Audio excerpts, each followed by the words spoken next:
Hi, my name's John from the Whisky Apocalypse, and today a little masterclass on different whisky styles and types. I was asked the other day about how whisky's made, and I've done a little video about how you get your grain whiskies, you get your malt whiskies, they get blended or they get left alone, etc. But whisky's a lot more complex than that. When whiskey's made, you take a double distilled, for Scotch whisky, you get double distilled, clear, new spirit, which just tastes of spirit. And then these whiskies are put into used barrels. Now the barrels are dried, okay, you're not allowed to put a couple of bottles of rum or port or whatever into the bottles and then top up with the spirit. So the idea is that these barrels, which have sat with another drink in them for years, then the whiskey or the spirit absorbs these flavours, the maturation, and it takes on board them and the smell and the taste of the wood itself.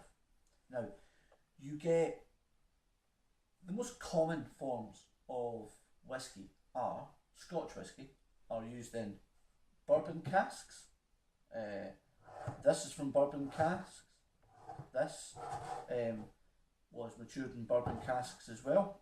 And the other main one that you'll find a lot of is this, which is sherry and Oloroso sherry. And you'll often find, as with this whisky here, it actually makes the point of saying Oloroso sherry casks are used. What you'll also find is there's certain whiskies where you'll have a bourbon barrel, so whiskey matured in the bourbon barrels and whiskey matured in the sherry barrels, and then your master blender at your distillery will blend these to create the single malt. That's quite common. That produces some wonderful whiskies. But there are other things as well. You'll get rum whiskies, you'll get port whiskies, red wine is becoming quite popular now. There's a lot, I've noticed, well, maybe not a lot, but there's certainly quite a few whiskies which are being matured in red wine barrels.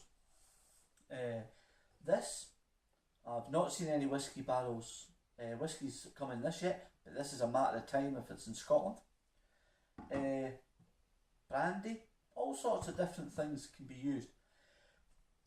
Another technique, and I want you to be wary of this, that whisky companies, distilleries use to perhaps mask not the best whiskies, they will have a bottle of whisky which has been matured in a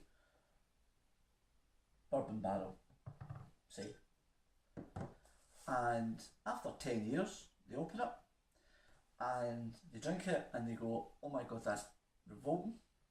So what they then do is that they then decant the barrel into a port bottle, and you'll see this, they'll call it finishing. So they'll maybe mature it for another couple of years in another barrel.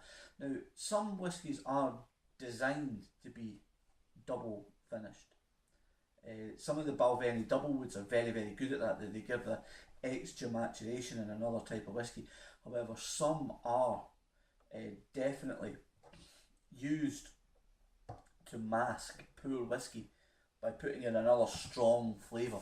If you take a pretty bland, boring whisky and put it into a really spicy rum barrel, there's a good chance that that whisky will become pretty strong tasting with the rum.